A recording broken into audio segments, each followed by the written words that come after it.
Antes de começar a mensagem, rapidamente, eu queria falar sobre o sopão e o varal solidário que os Jovens Up vão estar fazendo. O que vai ser essa ação? Quando a gente começou o GDF, a gente começou com o intuito dos jovens estarem falando de Deus nas casas do pessoal daqui da igreja e nas nossas casas também, para eles irem tendo tato com a palavra, tendo tato com levar a mensagem. E agora a gente já acha que a gente está num ponto de levar a mensagem para fora da igreja. Então a gente pensou em fazer o sopão e o varal solidário, que a gente vai estar em Bangu, dando a sopa a quem precisa, e vai armar um varal lá com as roupas. Aí ali vai estar mais ou menos o que os irmãos podem doar: agasalho, manta, coberta. O que vamos precisar para a sopa, quem puder estar ajudando vai ser de grande valia. Ervilha, batata, cenoura, linguiça, esses negócios assim. Vai estar acontecendo no dia 30 em Bangu. Os jovens estão organizando? Sim, mas é um evento que a gente precisa do apoio de toda a igreja. Quem quiser estar lá, estar nos ajudando, vai ser bênção, vai somar bastante. Agora vamos estar iniciando com a mensagem de hoje, falar dos dias das mães. Domingo de Dia das Mães. Obviamente que a gente vai falar sobre mães. E eu falei, caramba, o que eu vou falar sobre mães? E eu, primeiramente, de introdução, minha mãe já está rindo, eu pensei em falar sobre o processo até a mulher se tornar mãe. Antes dela se tornar mãe, ela é uma menina. E quando a mulher é uma menina, ela se remete à condição de filho. E primeiramente eu vou falar sobre filho. Vamos lá. Pedir para os irmãos abrir a Bíblia em Provérbios 10, versículo 1.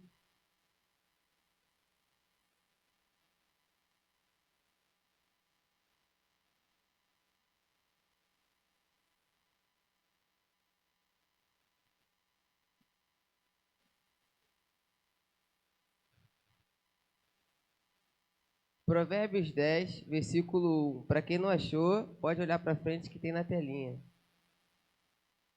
Diz assim: o filho sábio alegra o seu pai, mas o filho tolo é a tristeza da sua mãe. Afinal de contas, o que seria um filho sábio?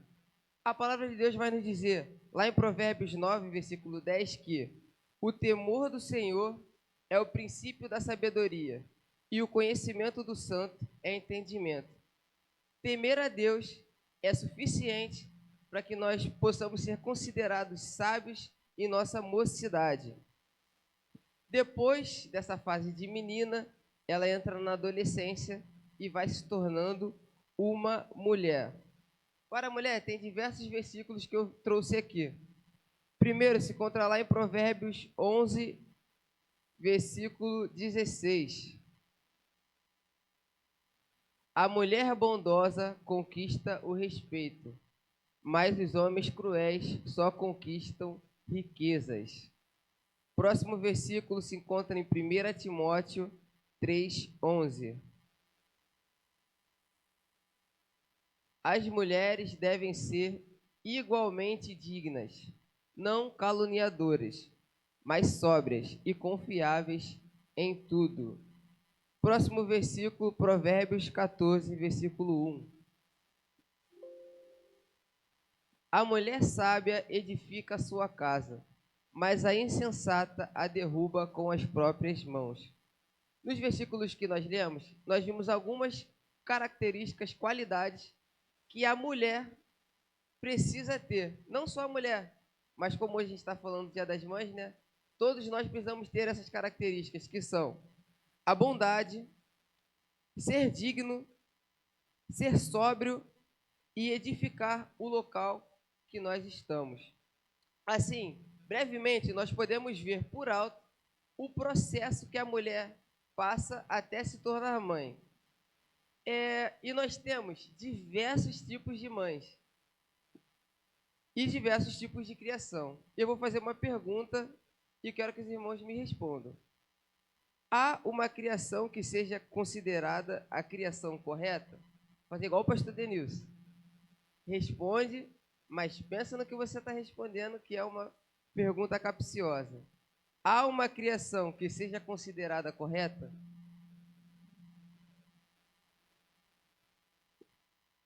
Irmão Raimundo disse não. Quem dá mais, quem dá menos? Não. Pode ir, irmã Fátima.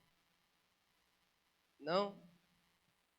Tá bom. No final a gente vai responder isso. Vamos ver aqui, fazer uma leitura bíblica que se encontra lá em 1 Samuel, do 1 ao 11. 1 do 1 ao 11.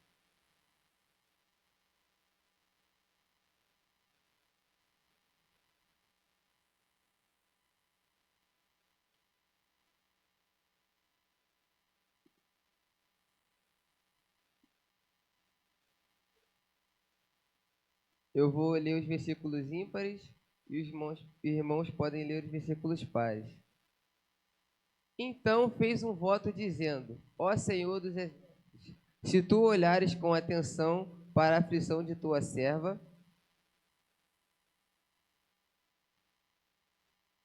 não é um.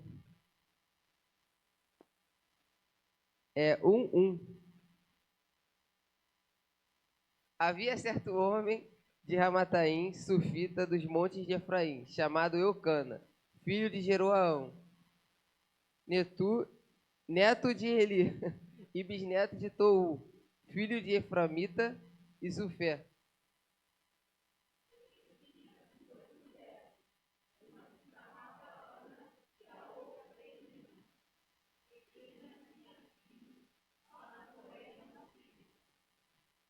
Todos os anos, esse homem subia da sua cidade a Siló para adorar e sacrificar ao Senhor dos Exércitos.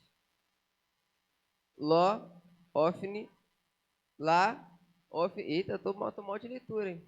Ofni e Finéias, os dois filhos de Eli, eram sacerdotes do Senhor.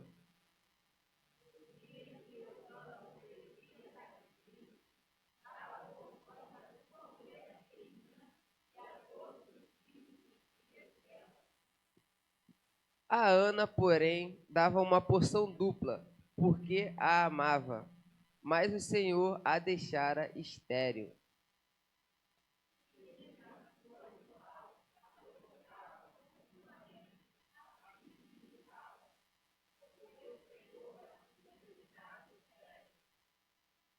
Isso acontecia ano após ano, sempre que Ana subia à casa do Senhor.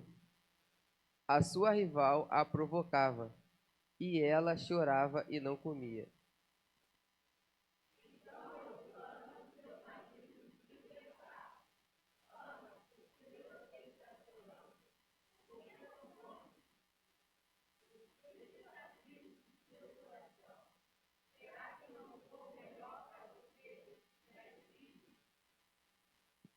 Certa vez, quando terminou de comer e beber em Siló, estando o sacerdote Eli sentado em uma cadeira junto à entrada do santuário do Senhor, Ana se levantou.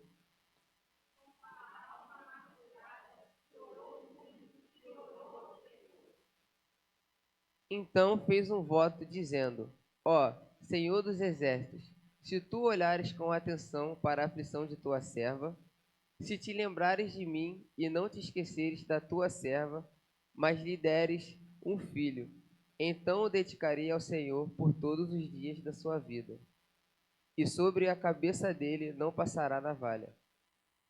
Pode se encerrar aí a leitura. Aqui nós vamos estar falando da história de Ana. Ana era uma mulher temente ao Senhor, serva de Deus, porém ela era estéril e não podia dar filhos ao seu marido, Eucana. Eucana, por sua vez, amava Ana, a ponto de, além de alimentar Penina e seus filhos, mas para Ana ele dava uma porção dobrada. A Bíblia faz questão de falar isso, porque ele a amava. E ao decorrer da história, como lemos, Ana, ela vivia muito aflita, porque isso incomodava muito Ana, o fato dela não poder gerar o amor que ela sentia. Ela queria gerar, dar um fruto daquele amor que ela tinha por Eucana, e ela tinha o desejo de ser mãe. mas isso ela não conseguia, ela era estéril.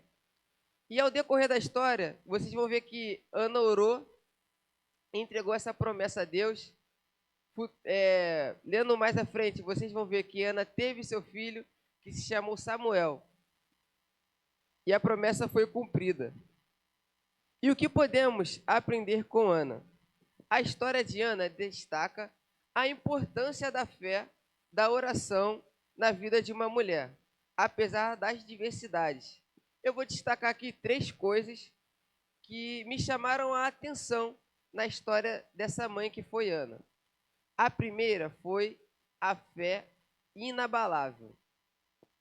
Ana nos ensina a confiar em Deus, mesmo em situações mais difíceis e desesperadoras. Irmãos, certa vez tinham 3 elementos juntos: o fogo, a água e a confiança. E eles estavam no meio da floresta: o fogo, a água e a confiança. E aí, eles estavam andando pela floresta e se viram numa situação que eles precisavam se dividir. Só que quando eles começaram a se dividir, eles lembraram: caramba, se a gente se perder um do outro, como a gente vai se achar? Então eles voltaram, ficaram no mesmo ponto e falaram: gente, vamos ver um modo de, se a gente se perder, a gente vai se encontrar de novo. E o fogo falou assim: olha, se vocês verem qualquer ponto de fumaça por essa floresta, pode ir lá, que você vai me achar. A água foi e falou: ó, por mim, se vocês verem qualquer ponto de umidade, pode ir lá, que você vai me achar. E a confiança, ela não sabia o que ela falava. Ficou pensando, pensando.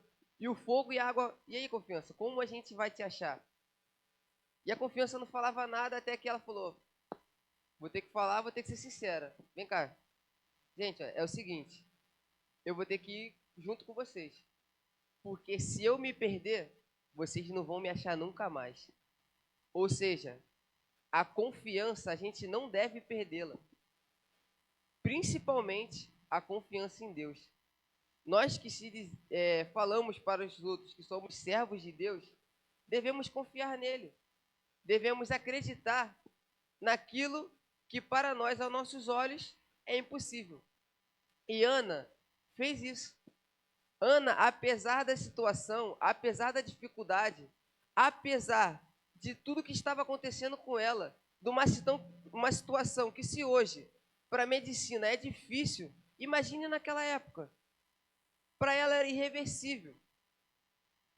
E ela confiou em Deus.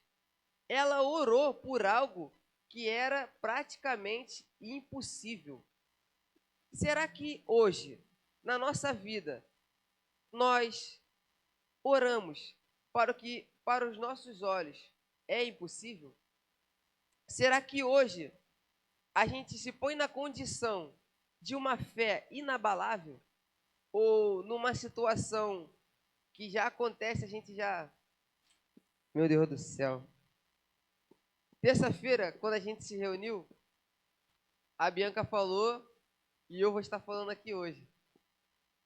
A gente estava com o carro e tal, aí deu mais ou menos um mês, a bomba de combustível dele queimou. Eu disse: que isso, cara? O carro tá com o tanque cheio e a bomba tá queimando. Aí a gente foi e o cara falou: olha, eu acho que vocês deixaram o nível de gasolina muito baixo, aí vocês afogaram a bomba quando encheram, e ela queimou. Tá bom. A gente trocou a bomba, encheu o tanque de gasolina, e com o tanque cheio, a bomba queimou. A gente, agora já era. Não vai querer mais trocar, a gente já tá sem dinheiro. Falamos uma situação pro cara da loja, já falamos, já sabendo que ele não iria trocar. Eu pensando assim, na minha cabeça: ó, vamos falar, mas eu já sei que não vai dar certo, vai ter que comprar outra bomba, vai ter que gastar mais dinheiro. Ele falou: pô, cara, você não tem fé? Caraca, verdade. Falamos. Aí ele trocou a bomba. E depois daquela terça-feira, tia Gisele, a bomba queimou de novo. Ou seja, deve estar com outro problema. Mas aí dessa vez, foi ao contrário. A Bianca que falou: ó, agora eu não vou nem mais ligar para lá. Eu já tenho certeza que não vai que não vai trocar essa bomba. Eu falei, pô, da outra vez tu tava com fé, agora eu tenho que ter fé, né? Alguém no casal tem que ser o cara de fé. E foi, falou com o cara, o cara foi muito tranquilo, ele falou, olha só, eu acho que essa bomba deve estar com outro problema.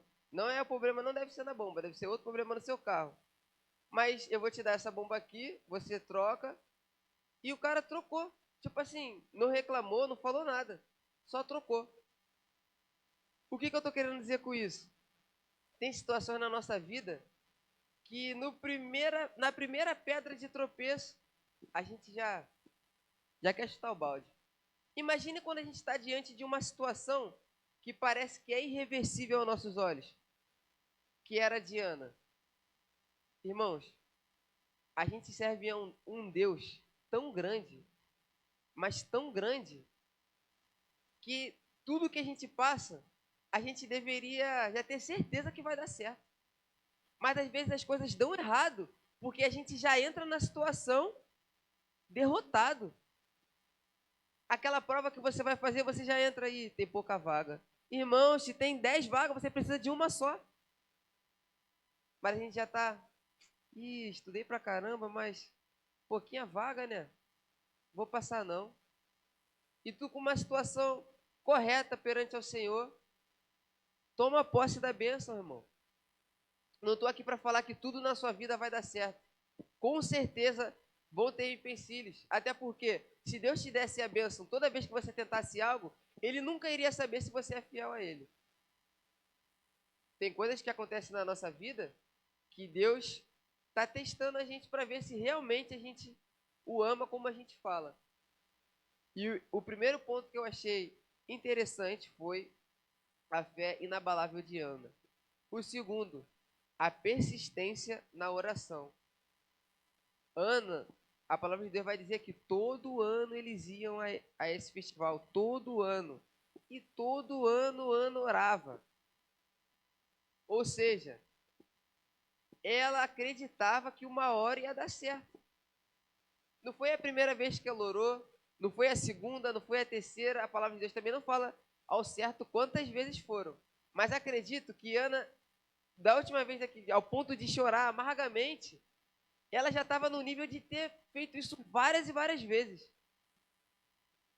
Porque se tu faz uma vez e não dá certo, tu fala, tá tranquilo, da próxima vai dar. E ora de novo. Na terceira falar que a gente já começa a querer chutar o balde. Imagine Ana. Mas ela persistiu. Quando eu tava fazendo a mensagem, eu vi também uma história do cara que tava observando uma formiga. E a formiga, ela pegou uma folha que era no mínimo 10 vezes maior do que o tamanho dela. O cara ficou olhando a formiga e falou: o que ela vai fazer com essa folha? Ela não consegue nem carregar direito essa folha.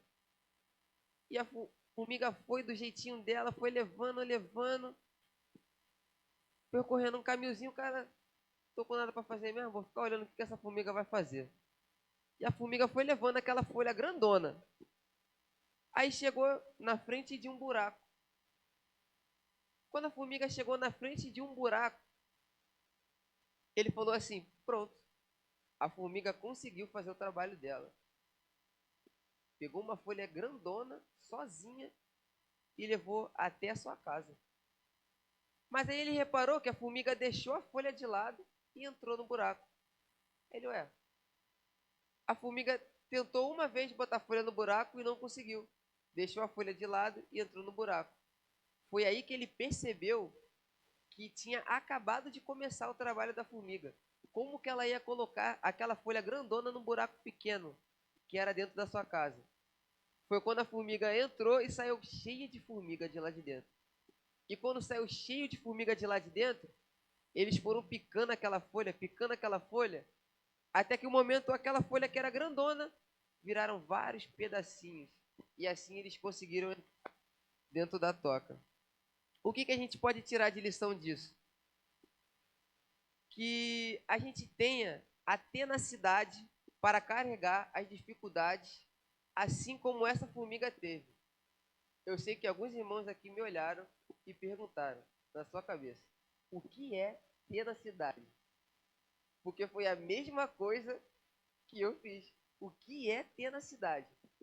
Tenacidade significa qualidade, estado ou condição do que é tenaz, resistente, difícil de partir. Que no nosso linguajar, que é uma palavra que até tem ficado bastante na moda, a gente tem chamado isso de quê? Resiliência. Será que nós temos sido resilientes em cada situação da nossa vida? Será que a gente tem mantido a nossa, os nossos, as nossas convicções, independente do que tenha acontecido na nossa vida? Outra coisa que ele percebeu naquela situação, a perseverança e não desanimar diante das quedas. Que a gente tenha a sabedoria também que aquelas formiguinhas tiveram. Para quê? Para dividir em pedaços o fardo, que às vezes se apresenta grande demais.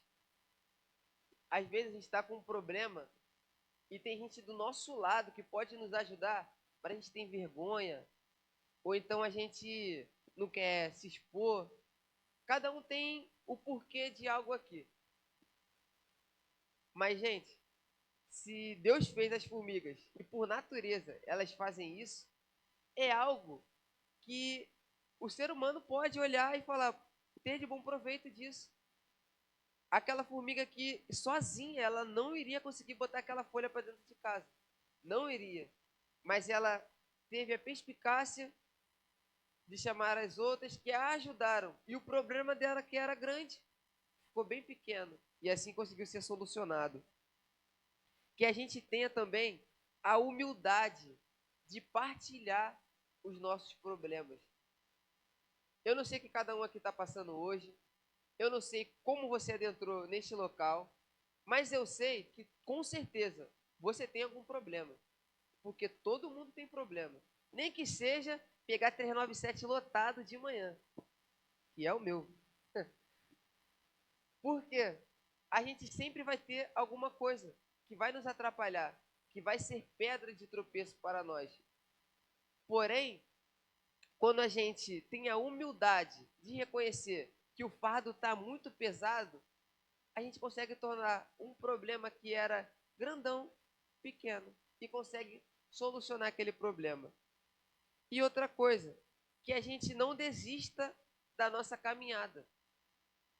Quando a formiga se viu diante daquele problema, ela poderia muito bem desistir, entrar para a casa dela. Ninguém tinha visto o que tinha acontecido. Só aquele cara, mas as outras formigas não estavam sabendo de nada. Mas ela não desistiu. Ela não desistiu. E terceiro, da história de Ana, é acreditar no cumprimento da promessa de Deus. Ana mostra a importância de honrar nossos votos, que ela também cumpriu a palavra dela. Ela falou que eu sou estéril. O Senhor vai me dar um filho e esse filho eu vou dedicar ao Senhor. E assim ela fez. Ela pegou o filho dela e deu ao Senhor. Toda vez que eu escutava a história de Ana, eu pensava assim, caraca, cara, ela pediu tanto a Deus um filho, quando Deus deu esse filho, ela entregou e ficou sem ninguém. E eu achava isso muito injusto. Mas é porque eu não li a Bíblia direito. Lá em 1 Samuel 2, 21, vai dizer assim: O Senhor foi bondoso com Ana. Ela engravidou e deu à luz 3 filhos e 2 filhas. Enquanto isso, o menino Samuel crescia na presença do Senhor. Por que eu li esse versículo? Ana deu o único filho que ela tinha, entregou ao Senhor. Vocês acham mesmo que depois que Deus tinha cumprido a promessa que ele tinha feito com Ana, ele ia deixar ela desamparada? Ele ia tirar tudo que ela tinha? O filho era para Ana ali no momento, ou até mesmo para a vida, o símbolo do amor que ela tinha por Eucana. Era também um modo de mostrar para a sociedade que ela já era uma mulher bem resolvida. E logo depois de Deus fazer isso com ela, vocês acham mesmo que Deus iria retirar a única coisa que ele tinha prometido a ela? Irmãos, quando Deus dá uma bênção, ele dá por completo. Quando Deus dá uma bênção na nossa vida, ele vai fazer com que a palavra se cumpra por completo. E assim foi com Ana. Ele tinha prometido e prometeu por completo. Quando ele entregou um filho a Ana, e Ana já tinha feito a promessa que iria devolver esse filho ao Senhor, Deus nunca iria deixar ela desamparada. Por isso a palavra de Deus vai completar lá falando: o Senhor foi bondoso com Ana, e ela engravidou e deu à luz a 3 filhos e 2 filhas. Ou seja, Ana, você cumpriu com a sua promessa e eu vou continuar cumprindo com a minha. Ou seja, Deus, ele sempre vai cumprir com a parte dele, a partir que a gente cumpra com a nossa parte. Irmãos, que nesse dia a gente possa estar no coração em cumprir com o que a gente promete a Deus, em ser bom, e que a gente possa ser grato a Deus por tudo que Ele faz em nossas vidas. Eu sei que tem muitas mães aqui, tem muitas futuras mães aqui, tem muitos filhos aqui, tem pessoas aqui que já perderam a sua mãe, infelizmente. Porém, que Deus possa estar visitando a casa de cada um nesse momento aqui, dando sabedoria aos filhos, dando força às mães, que muitas das vezes são os pilares de sua casa, são a pessoa que Deus coloca para edificar o seu lar, e que Deus possa estar confortando o coração daqueles que não têm a sua mãe, que Deus possa estar confortando com boas lembranças e carregando o legado que ela deixou para você. E respondendo a pergunta, os irmãos caíram na pegadinha. Existe sim uma maneira correta de criação. A maneira correta de criação é a maneira que você sempre vai aproximar o seu filho de Deus. Essa é a maneira correta de criar os seus filhos. Como você vai fazer? Aproximando ele de Deus. Como você aproxima o seu filho de Deus? Leia a Bíblia e faça a oração. Faça a oração. Faça a oração. Exatamente. Você vai fazer cumprir os princípios de Deus na vida do seu filho.